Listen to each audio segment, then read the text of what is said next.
The 3rd of December 1971. Pakistan launched an unprovoked attack on Indian airfields. Our country faced challenges from both West Pakistan and East Pakistan and was left with no choice but to respond with decisive force. Pakistan launched a full-scale war against us.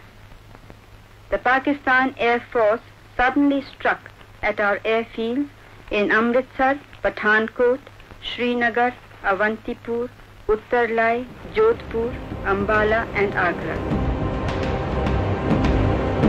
Prime Minister's message to the country was clear. Aggression must be met.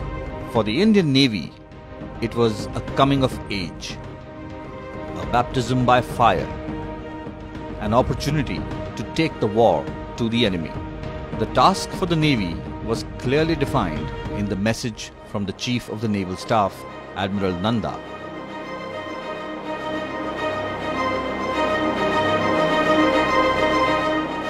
The commander on the Western Seaboard, Vice Admiral S.N. Kohli, was directed to send a bold and spirited naval force into harm's way to destroy enemy units and harbour installations. The units chosen for this task were the newly commissioned Osa-class missile boats of the 25th Missile Vessel Squadron. Though designed for coastal defence, these missile boats packed a formidable punch if deployed audaciously with ingenuity and daring, and emphasis on surprise and perfect timing. What followed became a glorious chapter in the history of the Indian Navy.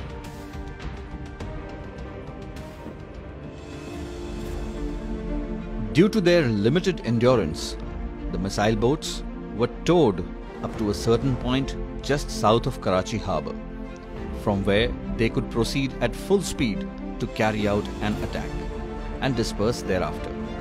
The crew of these missile boats had just returned after training in the erstwhile USSR and were fluent in the Russian language.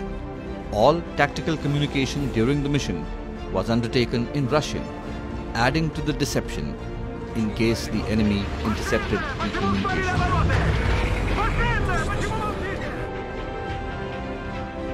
The ships headed north in an arrowhead formation, hugging the Saurashtra coast before breaking out.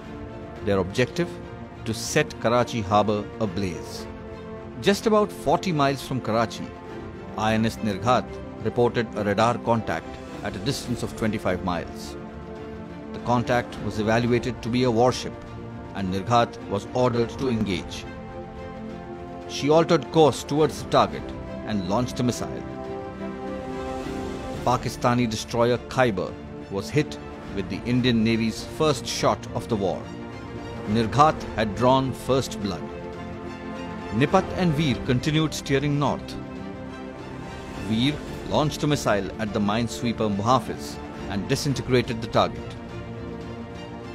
Just before midnight, Nipat launched a missile towards the harbour entrance and scored a direct hit, setting the Kiamari fuel tanks and other harbour facilities ablaze.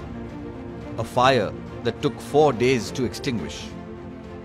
The Chief of Naval Staff signalled, "Operation Trident a success, Karachi ablaze. I am proud of you." This was swiftly followed up by Operation Python as the second wave of attacks.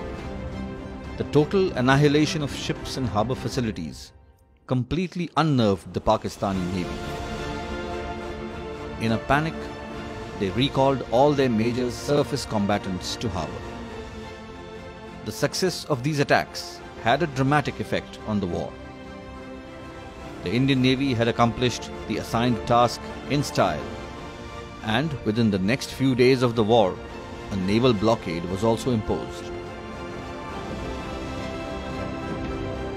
Meanwhile, on the Eastern Front, the heroic actions of the naval units led by the aircraft carrier INS Vikrant ensured that the Indian Navy achieved control of the seas around both wings of Pakistan and scored an emphatic victory at sea. The country finally tasted triumph when General A.K. Niazi capitulated on the Eastern Front and signed the Instrument of Surrender on the 16th of December 1971. The stunning success of the Indian Navy's Operation Trident brought glory to the service, and the 4th of December is fittingly commemorated as the Navy Day, the day when Karachi was set ablaze.